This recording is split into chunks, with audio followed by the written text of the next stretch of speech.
This video could change Isekai forever. Is that overly ambitious? Yeah, it is. Does it have the potential to actually work? Can we actually pull this off 100%? Yes, it is entirely possible. But on the flip side, it could make me look like an idiot, a goober, an embarrassment in the AnyTube community, maybe even internationally. Anyone with a degree of interest in anime whatsoever has encountered isekai, a fantasy anime subgenre where a down-under-luck introvert finds themselves transported to another world, usually wielding this enormous amount of power that their past life never provided, and an enormous amount of women that their past life also never provided. See ReZero, Space Jam and Spy Kids 3D. Isekai was initially this unique and interesting selling point, a subgenre used to tackle fantasy from this different angle. It made the characters feel more relatable, switched up the narrative, employed RPG elements like leveling systems, classes, boss fights, boobies, and most of all, it made that shit fun! But now Isekai's lost what made it unique, being slowly commodified, destroyed and gentrified by these giant organizations trying to make sure that they're the first to hop on the next Isekai trend, and now it's just poopy. It is a full litter tray of feces. To use an analogy, Isekai has slowly become the anime what fitness is to any social media platform with an audience to take advantage of. While being two complete polar opposites, these two also exist as two amazingly transformative, vast and colossal industries, but in recent years have become infected by these cancers, becoming oversaturated for all the wrong reasons.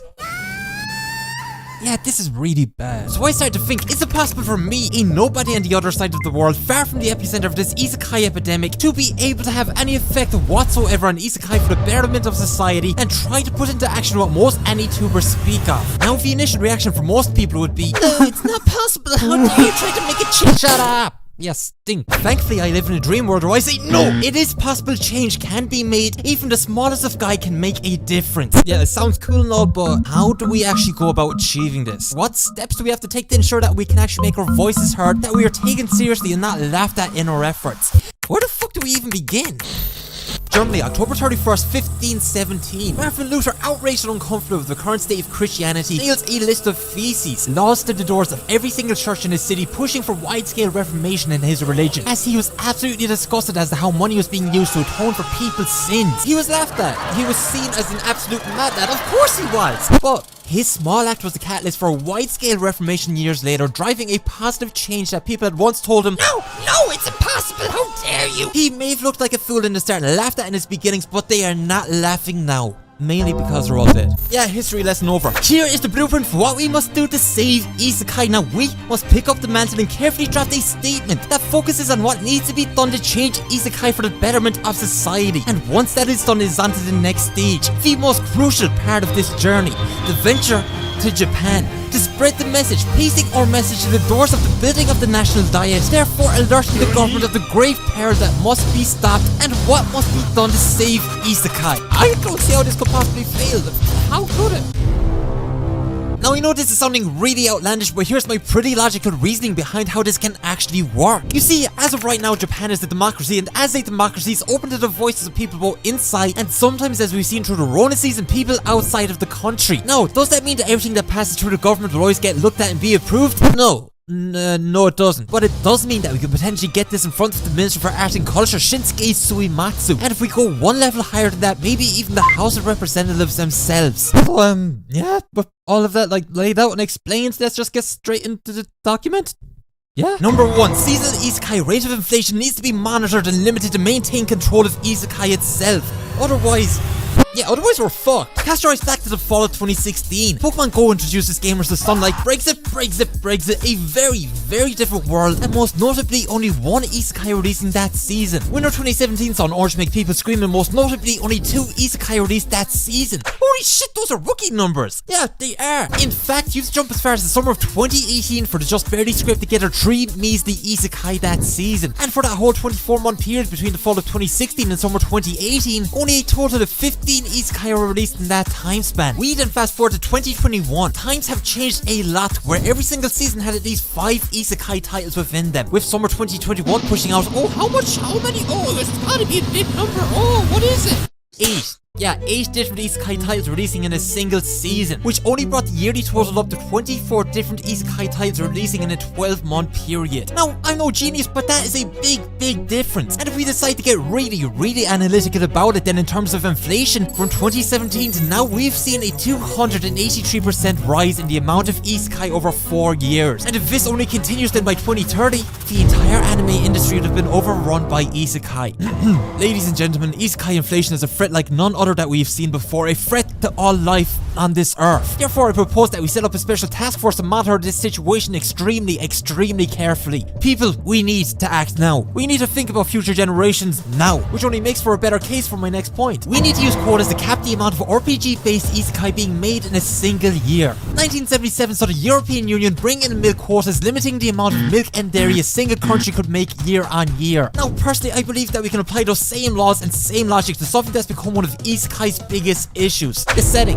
Isekai as we know it has become predictable and formulaic. We have somehow come to accept that a series just being an isekai means that it's going to be set in the same RPG world, with the same broken characters, blue-haired waifus, and titty physics. Series like The Devil is a Part-Time, recreators, even Dragon Maid to an extent, switched up the whole isekai process and gave us reversed isekai. Which, yeah, it's great and all, but that just brings everything back to our own world. Something that we've seen countless of times. What we really need to look at, and I guess what I'm really trying to say here is space.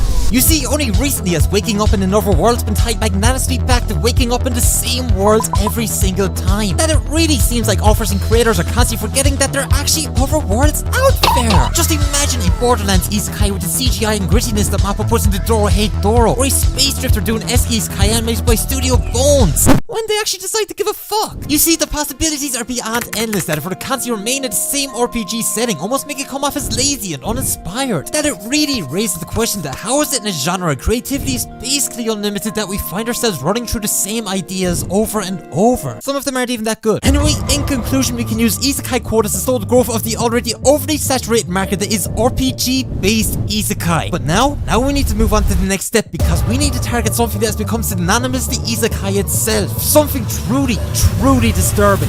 Isekai light novel titles. You see, one of the most bizarre things that isekai offers do is fitting a full summary of the story into the title, stealing any surprise, suspense, or mystery from the reader and creating these ridiculously long titles for their light novels. Unfortunately, this is an issue that has become rampant, uncontrollable even, and it must be stopped. No one, and I mean no one, should have to pause for error when naming a series, with Solo Leveling being a prime example of how these titles should be handled, as it effectively tells you what the story is about in just 2 words. But what if we turned that into a light novel? That'd be something like, I was laughed at for being an E-rank hunter, but now after grinding level 1 enemies, I can overpower everyone that ever doubted me due to my ability to outrank the competition. Yeah, Solo Leveling sounds a lot better. As you can see, the solution's right in front of us. We simply place a cap on how long these titles can be. If Twitter can have a character limit, then I'm pretty sure that Shosetsuki ni Naro can do the exact same thing. And with that, these 3 guidelines would be the pillars of our statement. And to back those up, we can include some smaller points along the way, just to bulk up the statement, but they're still really important. For example, any offer using a cheap gimmick to sell a series will be castrated. We need to set an example and protect future generations. These basic as shit main characters must be eradicated from this world from 2023 onwards. They are an eyesore, they are unoriginal, and they are an insult to Japan's cultural and artistic heritage. And increasing the amount of cat girls and blue-haired characters is urgently enforced. Why? Yeah. It's really needed. We must abolish the death by moving vehicle trope. You know, just some people out there might get their hopes up a bit too excited. We really need to look out for those people. If a character dies, they stay dead. I don't think there's anyone disagreeing with that one. And of course, let's use the family bonding, unless it adds to the overall narrative, in which case it's still pretty messed up. And finally, just as with any official document, we have our letter of introduction explaining our cause and how it'd be beneficial to the country itself. So yeah, just have to book the flights. Okay, flights to Japan. 1,223 hours worth of flights. It's heavy. Wait, what the fuck does that? Destination is closer to the Rona season. What? Excuse me for a second. Yeah, so at the time of making this video, Japan still seems to be living in the past and still have their borders closed. Guess, some things don't change. Luckily, I already had a genius backup solution for this exact predicament. We simply rent a girl in Japan to do it for that's off the table. Yeah, apparently hand-holding's the most they can actually do. Okay, how about rentable? Fuck no, it's event and family occasions only.